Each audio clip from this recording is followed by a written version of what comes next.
Former UW La Crosse Chancellor Joe Gao is fighting to keep his position as a tenured faculty member at the university. Gao pleading his case at a hearing before a UWL faculty committee today. First News at 9's Dashiell Menzel was there as well and explains what both sides are arguing. A hearing at the Omni Center in Onalaska is the first step in determining whether or not Joe Gao's tenure at UWL will fully come to an end. This comes months after Gao's firing as UWL's chancellor after it was revealed he and his wife made adult videos on multiple sites. An attorney representing the UW system laid out why the system feels Gao should be gone from the university completely. Dr. Gao's behavior has undermined trust on campus and from the public at large, and his conduct provides just cause for termination.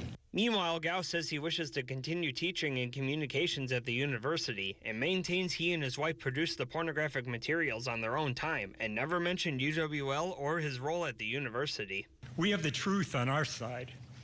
And once you learn the truth, we feel confident you will have no choice but to decline to participate in the administration's conspiracy to take away my tenure. The over 3-hour-long hearing featured opening statements and witnesses, which included UWL Interim Chancellor Betsy Morgan and Universities of Wisconsin HR Director Daniel Chanin. UWL Communications Professor Linda Dickmeyer made her thoughts very clear about the prospect of Gao staying at UWL.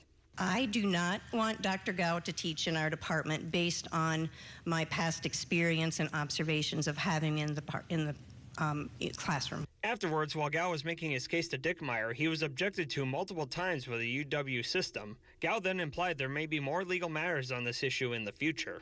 And I'm going to make the same objection again. Yeah, so well, this isn't a courtroom, right? It's not. I mean, I'm trying to convince you and other people, but maybe we'll end up in a courtroom. I don't know. Gao also claimed that the university and UW system were investigating into computers, personal files, and leverage ports that did not relate to the initial complaint. Ultimately, you will see that there's no need to hold me accountable because Carmen and I have not broken any laws or violated any policies.